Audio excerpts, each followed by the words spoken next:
Hey guys, Ares.Reigns here, back again with another video. Sorry, it's been a while. Problems have occurred where I didn't know if I had corona, but I actually ended up getting sick and I couldn't make any footage. I didn't even ride the bike last week. All in due time, promptly, because promises, I do keep my promises. We had a track day. We went to Chuckwalla Valley Raceway, and as a big group, it was actually a really interesting experience. I have zero regrets. Didn't wreck. Great job. So I actually took it slow, took my time, and with that being said, I put out a list of a few things that I've experienced, as well as some footage. I would have put more footage, but my GoPro overheated, giving me overheating issues. It stops recording while it's recording the sound. It's just been hectic, it's been messed up, so you're gonna get snippets of my track experience with the GoPro in this video. So, track experiences. If you have a sports bike, why do we do it? Why do we go to the track? Because on the road, you can't act crazy. You can't be a fool. Yes, we have some squids that actually try to do launch hit controls and try to do wheelies, and you see some footage on YouTube of ridiculousness, stuff like that, where people drop the bike while they're riding and then they cause an accident. So it's not good. A track experience is the best way to do it. Costs a few $100. I say do it once every quarter. Enjoy your bike to the fullest experience. See how it goes. And motivation, my motivation, everybody's got a different motivation behind why they do this. Mine personally is, it used to be the wrong one. It was just to try to be like everybody else. Monkey see, monkey do, and that's what ended up me hurting myself, riding with anger, because I use anger as a tool, but anger doesn't go well with motorcycling because it makes you tense. So you gotta think like Beethoven, streamline it, be smooth with the gas, smooth with seating position, and make sure one cheek is hanging out, the other cheek's hanging out, make it fluid. So I was getting those dynamics down. I'm glad that I signed up for level 1, because level 1 in the schooling and everything, it tells you about throttle control. I did not know. I mean, like, I got used to not doing engine braking, because engine braking causes when you have traffic, somebody can hit you because they don't know that you're braking, and they might think your light is broken, but you have to like flash your lights. On the track, that's not the case. You have no lights. They tape them off, or you just put fairings on there where you can't see the brake lights. Engine braking is your best friend on the track, and it helps you straighten out the bike, get the lean angle that you want, setting you up for success, along with throttle control, and making sure you have proper seating position, looking towards where you're going. That's a recipe for success. The rest will slowly come, because my pictures compared to everybody else in my group, I wasn't getting any knee down. I looked tense. All with time, towards the end, I started getting some more confidence on my speed, on my lean angle, everything. So just trying to survive, making sure that I'm not known to be the crash test dummy in this group. So that's why I'm doing this. Motivation, my motivation was my wife and my kid.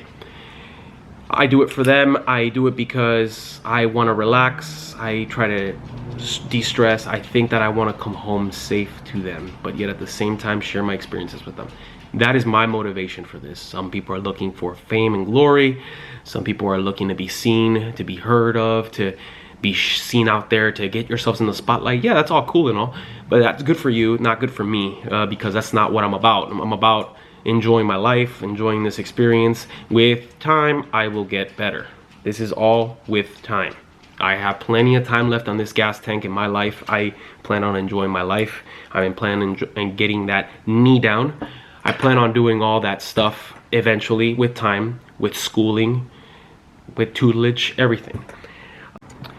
Okay, you can go as crazy as you want to go on the track. Some people were going really fast. Some people ended up crashing. At least 3 crashes happened. I don't know what the causes were. I hope that they're okay. I know they got to fix their bikes. I hope that everything works out well for them. But it just depends on how comfortable you feel. Suggestion is, like some of us, what we did was we took the track slow at the beginning, pacing ourselves, surveying the track, because there's a few areas where you could potentially crash, and you have to set check marks. When you set check marks as to like visual sights as to, for example, there's an area called Crash Corner. The way I knew it is after a long left turn and then a long right turn, there's a monster banner and a tower. That lets me know Crash Corner is coming. I start braking right on the third, when there's 3 cones, because they go 3, 2, 1. I start braking on the third one, then let the engine do the braking, There's only 2 times where I checked my speedo. One was crash corner, and the other one was just to see how fast I can go on the area called the Bull, just to see how fast I could. Other than that, I never really check my speedo. You're more concerned with looking at where you're going. There's a lot of bikes around you, so you gotta be careful. So speedo's not a concern. Proper positioning on crash corner, also looking at my speedo. When I saw myself going at 55 miles per hour on crash corner, I knew I was golden. I knew I was solid. I knew I can get through that corner myself. Close to touching me, I didn't do it, but besides the point, that's not what we're here for. Hydrate. When you go to these places, you need to stay hydrated. Some places you go in the winter, it's not cold. Like for example, in the East Coast, I know you're surrounded by a lot of greenery. Yeah, it's not as cold, but you're still out there, you're still moving, you're exposed to the sun. Your body's straining itself, your abs, your legs, everything. You should be feeling the ball of your feet, the toes, everything feeling weighted, and your legs feeling heavier. So hydrate, stay hydrated, hydrate the night before, make sure you get proper rest, and be prepared promptly. It's better to be prepared way in advance. Do maintenance on your bike. Don't wait till the last minute. Get a trailer at a good time. Like for example, for me, when I go with my wife and kid because they want to go next time, my SUV, I can buy the link at U-Haul to actually connect the trailer behind it. Rent the U-Haul for 2 days. Take the bike on there, strap it up, and probably leave like around noon. Take my time, sit down in a restaurant, commune, like talk to my wife and my kid, you know, bond with them, then head over there to the road, prepare my tent as soon as I get there, get everything ready.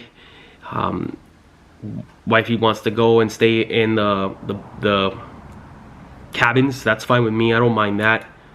And so we would do that. I would probably get up a little earlier after I drop off my bike, take a scooter, and ride all the way to the entry point. That's what I would probably do, and then prepare early in the morning, and I got a good night's rest and everything. So just be promptly prepared, and last but not least, have fun. This is all about having fun, enjoying your time, being easy on yourself. There's room for mistakes, just don't crash. Please be safe out there. I got an upcoming one going up in probably Los Angeles Auto Club. I'll be probably doing that one soon, towards the end of summer, and then probably after that I'll probably do California Superbike School, all in due time. We'll see how money fares up, anything that we got to do to the house, stuff like that. Remember, family first, so I have to take care of things here at home. I'm glad to see you guys, and here's a few footages of me actually riding on the track. Please enjoy, and I will see you next time. Ares.Reigns out.